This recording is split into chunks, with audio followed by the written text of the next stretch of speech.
After this, Jesus went to Jerusalem for a religious festival. Near the sheep gate in Jerusalem there is a pool with 5 porches. In Hebrew it is called Besatha.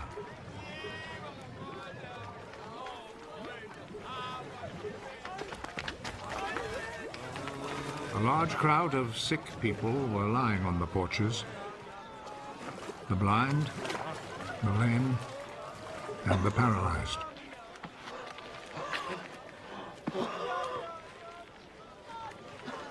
A man was there who had been sick for 38 years.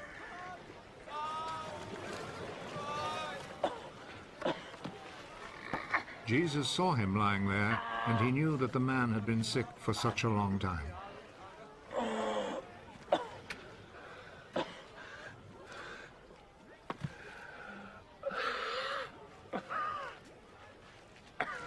Do you want to get well? Sir, I don't have anyone here to put me in the pool when the water is stirred up. While I'm trying to get in, somebody else gets there first.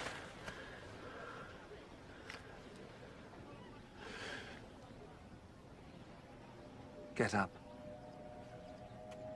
Pick up your mat and walk.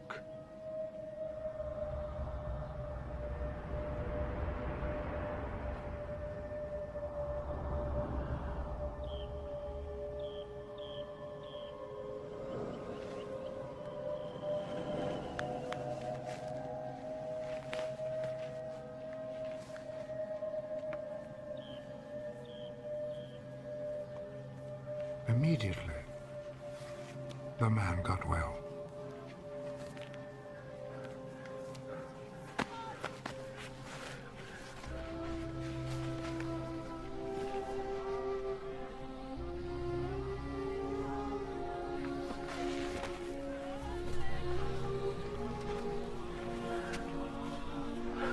He picked up his mat and started walking.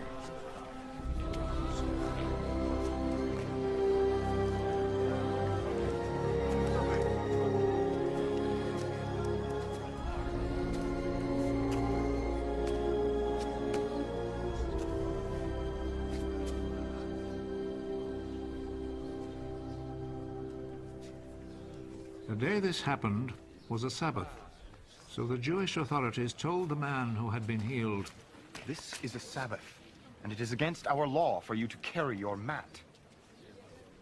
The man who made me well told me to pick up my mat and walk. Who is the man who told you to do this? but the man who had been healed did not know who Jesus was, for there was a crowd in that place, and Jesus had slipped away. Afterwards, Jesus found him in the temple. You're well now. So stop sinning, or something worse may happen to you.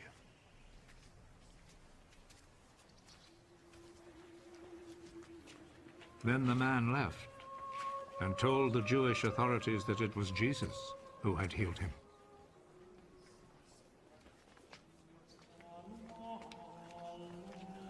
So they began to persecute Jesus because he had done this healing on a Sabbath. Jesus answered them, My Father is always working. And I too must work. This saying made the Jewish authorities all the more determined to kill him. Not only had he broken the Sabbath law, but he had said that God was his own Father, and in this way had made himself equal with God. So Jesus answered them, I tell you the truth. The Son can do nothing on his own. He does only what he sees his Father doing. What the Father does, the Son also does. For the Father loves the Son and shows him all that he himself is doing. He will show him even greater things to do than this, and you will all be amazed! Just as the Father raises the dead and gives them life, in the same way the Son gives life to those he wants to. Nor does the Father himself judge anyone. He has given his Son the full right to judge, so that all will honor the Son in the same way as they honor the Father. Whoever does not honor the Son does not honor the Father who sent him. I am telling you the truth. Those who hear my words and believe in him who sent me have eternal life. They will not be judged, but have already passed from death to life. I am telling you the truth. The time is coming. The time has already come when the dead will hear the voice of the Son of God. And those who hear it will come to life. Just as the Father is himself the source of life. In the same way, he has made his Son to be the source of life. And he has given the Son the right to judge because he is the Son of Man. Do not be surprised at this. The time is coming when all the dead will hear his voice and come out of their graves. Those who have done good will rise and live. And those who have done evil will rise and be condemned. I can do nothing on my own authority. I judge only as God tells me, so my judgment is right. Because I am not trying to do what I want, but only what he who sent me wants.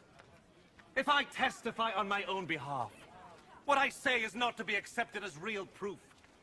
But there is someone else who testifies on my behalf. And I know that what he says about me is true. John is the one to whom you sent your messengers. And he spoke on behalf of the truth. It is not that I must have a human witness. I say this only in order that you may be saved. John was like a lamp, burning and shining. And you were willing for a while to enjoy his light. But I have a witness on my behalf, which is even greater than the witness that John gave. What I do, that is the deeds my Father gave me to do. These speak on my behalf and show that the Father has sent me. And the Father who sent me also testifies on my behalf. You have never heard his voice or seen his face. And you do not keep his message in your hearts, for you do not believe in the one whom he sent. You study the scriptures because you think that in them you will find eternal life. And these very scriptures speak about me, yet you are not willing to come to me in order to have life. I am not looking for human praise, but I know what kind of people you are. And I know that you have no love for God in your hearts. I have come with my Father's authority, but you have not received me. When, however, someone comes with his own authority, you will receive him. You like to receive praise from one another, but you do not try to win praise from the one who alone is God. How then can you believe me? Do not think, however, that I am the one who will accuse you to my Father. Moses, in whom you have put your hope, is the very one who will accuse you. If you had really believed Moses, you would have believed me, because he wrote about me. But since you do not believe what he